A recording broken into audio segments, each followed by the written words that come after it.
আমাৰ নৱৰূপা লালুং চুকত হাতী আজি কিমান বছৰ ধৰি উপদ্ৰৱ কৰি আছে। এই উপদ্ৰৱ কৰাত চৰকাৰৰ আমি ফৰেষ্ট অফিচাৰক জনালে সিহঁতে অলপ চাই যায়, চাই পেলাই গুচি যায় আৰু আমাৰ তাত বহুত প্ৰমাণ পত্ৰ লৈছে। সি কোনো প্ৰমাণ পত্ৰ কোনো সিহঁতে আমাক একো ৰাইজৰ পৰা ৰাইজক সুবিধা দিয়া নাই।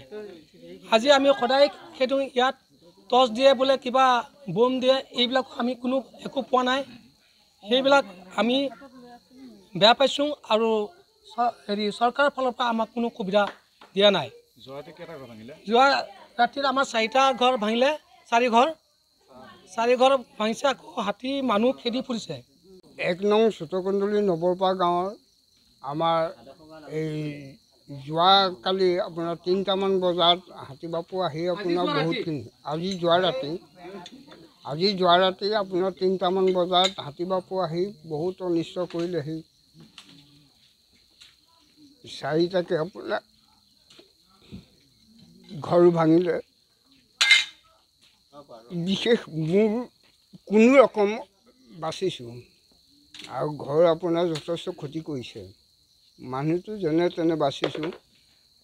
কথা হ'ল আপোনাৰ চৰকাৰে আমাৰ ইয়ালৈ আহি পেলাই কোনো একো এটা নাচায় আৰু গতিকে বিট অফিচাৰ ওচৰত থাকিও তেওঁলোকে কোনো সহানুভূতি এটা নিদিয়ে।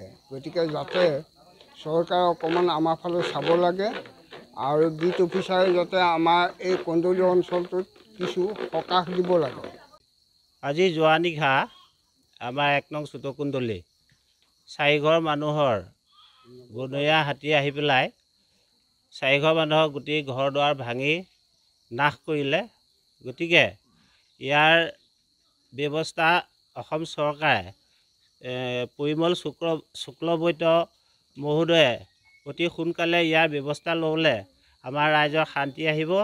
আৰু বিশেষতে আমাৰ ইয়াত চৰকাৰৰ ফালৰ পৰা একো সাহায্য দিয়া নাই। আগতো কেইবাবাৰো ঘৰ ভাঙিছে। ঘৰ ভঙা আমাৰ বহুত ৰাইজে কাগজ পত্ৰ দিলে চাৰিআলি কঠীয়াতলী চাৰিআলিত অফিচত, আৰু আমাৰ ওচৰৰ বিট অফিচাৰতো দিয়া হ'ল। সকলোখিনি মুখিমূৰ একো নকৰিলে। গতিকে আজি যিখিনি বিপদ আৰু হৈছে ইয়াৰ বিষয়ে অসম চৰকাৰে আৰু বিট অফিচাৰসকলে আহি অতি সোনকালে ইয়াৰ ব্যৱস্থা ল'ব লাগে।